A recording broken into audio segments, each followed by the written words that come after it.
सावन का शहर से कुछ दूर हाईवे पर एक छोटा सा ढाबा था। उसने ये ढाबा 1 साल पहले ही खोला था और इसीलिए अभी कुछ खास नहीं चल रहा था। सावन के परिवार में उसके अलावा उसकी पत्नी आशा और 12 साल की बेटी निशा शामिल थे। बेटी निशा को वो शहर के अच्छे स्कूल में पढ़ा रहा था और चाहता था कि वो पढ़ लिख कर बड़ी अफसर बने। वो सुबह सुबह अंधेरे में ही उठकर ढाबे पर जाता था और फिर देर रात को लौटता था। एक दिन वो बारिश में भीगते हुए बहुत देर से घर पहुंचा। जब वो घर पहुंचा तो आशा और निशा उसके इंतजार में बाहर ही खड़ी थीं। आज तो पूरी आधी रात कर दीजिए, कहाँ रह गए थे? गर्मी से बुरा हाल था। इस बारिश ने तो मन खुश कर दिया। एसी भी इतनी ठंडक नहीं देता जितनी ठंडक इस बारिश से मिल रही है। पर देर तो हुई ना पापा। पर गर्मी से तो राहत मिल गई। ठीक है, अब जाकर जल्दी से कपड़े बदल लो, तब तक मैं खाना लगाती हूँ। हाँ, ये ठीक है, मैं अभी कपड़े बदल कर आता हूँ। ये कहकर आशा रसोई घर में चली जाती है और सबके लिए खाना लगा देती है। इतने में सावन भी गीले कपड़े बदलकर आ जाता है। आजकल गर्मी बहुत है, कूलर की हवा से भी काम नहीं चलता। हाँ, गर्मी ने तो इस साल कमाल ही कर दिया है। सारा दिन आग बरसाती रहती है। पापा, क्यों ना हम एक एसी खरीद लें? एसी खरीद तो ले बेटी, पर अभी हाथ थोड़ा टाइट चल रहा है। सेकंड हैंड एसी भी तो मिल जाते होंगे, किसी से बात करके तो देखो। माँ ठीक कहती हैं पापा, हम सेकंड हैंड एसी से ही काम चला लेंगे। गर्मी में पढ़ना लिखना मुश्किल हो जाता है। ठीक है, तुम दोनों यही चाहती हो तो सोचता हूँ कुछ। अगले दिन जब सावन ढाबे पर जाता है तो उसके ढाबे पर बलवान नाम का एक एसी मैकेनिक खाना खाने के लिए आता है। सावन इस मैकेनिक से एसी खरीदने के बारे में विचार विमर्श करता है। भाई, एक एसी खरीदना चाहता हूँ, कोई सेकंड हैंड पीस मिल सकता है क्या? हाँ, एक सेकंड हैंड एसी है मेरी नजरों में, बहुत अच्छे कंडीशन में है। कहो तो एक एसी के मालिक से बात करूं मैं आपके लिए। भाई, एसी ठीक ठाक चलता हो और कीमत भी जायज हो तो आप जरूर बात कीजिए। अरे सावन भाई, मैं आपको ऐसा वैसा एसी क्यों बताऊंगा। एसी थोड़ा पुराना जरूर है, मगर एकदम बढ़िया कूलिंग देता है। सारे घर को कश्मीर की घाटी बना देगा। ठीक है, तुम एसी के मालिक से बात करके मुझे बताना। ठीक है भाई, बताता हूँ। रात घर पहुंचने पर सावन एसी खरीदने के बारे में अपनी पत्नी आशा और बेटी निशा को बताता है। सुनो आशा, मैंने एक एसी की बात की है, हम उस एसी को खरीद लेंगे। सच पापा? ये तो बड़ी अच्छी खबर है। फिर तो घर में ठंडी ठंडी हवा बहने लगेगी, बड़ा मजा आएगा। हाँ, एसी की ठंडक का खूब मजा लेना, पर पहले घर में एसी आने तो दो। किससे खरीद रहे हो जी एसी? एक एसी मैकेनिक मेरा अच्छा जानकार है और वही मुझे एसी दिलवा रहा है। ये तो बहुत अच्छी बात है जी। इसके 2 दिन बाद ही एसी मैकेनिक बलवान उस एसी के मालिक से बात कर लेता है और फिर सावन आशा को साथ लेकर एसी खरीदने के लिए जाता है। ये एसी बहुत अच्छी हालत में है भाई, अगर यकीन ना आए तो आप इस एसी को मैकेनिक को दिखा लो। वो तो ठीक है, पर आप इस एसी की कीमत क्या लगाएंगे? भाई, सही कीमत लगाओगे तो हम एसी अवश्य खरीद लेंगे।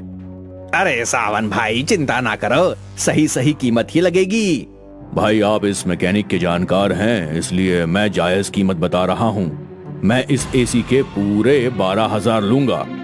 सावन भाई, बिल्कुल सही कीमत है, आपको सोचने की कोई जरूरत नहीं है।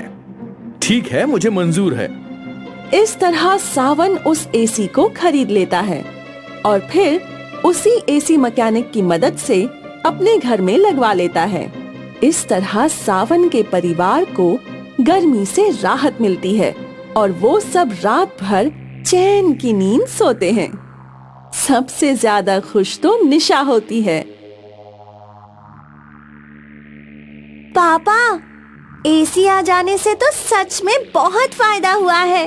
अब रात भर आराम से सोती हूँ। सोने की जगह पढ़ने की बात भी कर लिया कर। क्या घर में एसी आने से तेरी पढ़ाई में भी कोई फायदा होगा? हाँ होगा, जरूर होगा माँ। एक दिन निशा घर में अकेली होती है और एसी चलाकर पढ़ रही होती है, तो अचानक एसी से एक चुड़ैल निकलकर उसके सामने आ खड़ी होती है। निशा उसे देखते ही चिल्लाते हुए कमरे से बाहर भाग जाती है। बचाओ, बचाओ, एसी में चुड़ैल रहती है।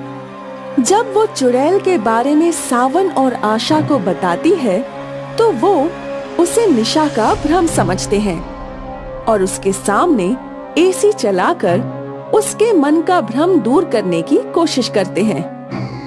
देख, इसमें से निकली कोई चुड़ैल? नहीं निकली ना? नहीं निकली पापा। वो सब तेरे मन का वहम था बेटा। उस समय तू घर में अकेली थी ना, इसलिए वहम हो गया होगा। निशा की बात को भ्रम समझकर सावन और आशा इस बात को टाल जाते हैं। इसके एक दिन बाद ही जब वो एसी चलाकर सो रहे होते हैं, तो चुड़ैल एसी से निकलकर उनके बेड के पास आ खड़ी होती है। ए सावन, उठ और मेरी बात का जवाब दे। चुड़ैल के ये कहते ही सावन की आंखें खुल जाती हैं और वो चुड़ैल को देखकर घबरा जाता है। आशा, आशा उठो। देखो, एसी में तो सचमुच चुड़ैल है। एसी से बाहर निकल आई है। जगा ले इनको भी, पर मैं यहाँ से जाने वाली नहीं। इतने में आशा और निशा भी जाग जाती हैं और चुड़ैल को देखकर बहुत डर जाती हैं। हाँ, ये तो सचमुच चुड़ैल है। चुप कर। हाँ, हूँ मैं चुड़ैल। तुमने मेरा एसी क्यों खरीदा? कौन हो तुम और ये एसी तुम्हारा कैसे हुआ? क्योंकि ये एसी मेरे कमरे का एसी है। तुमने जिससे ये एसी खरीदा है, वो मेरा अपना सगा भाई है।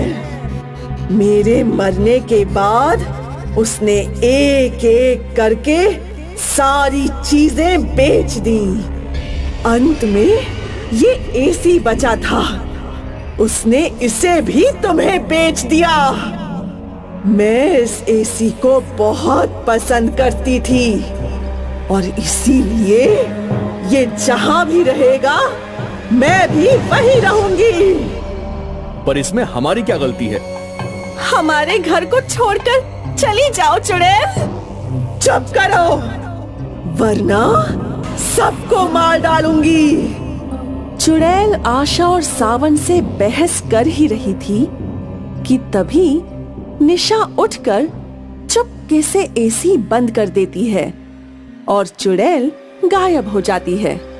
फिर अगले ही दिन सावन एक तांत्रिक को घर बुलाता है और वो तांत्रिक चुड़ैल को अपने वश में करके उनके घर से हमेशा हमेशा के लिए कहीं दूर ले जाता है।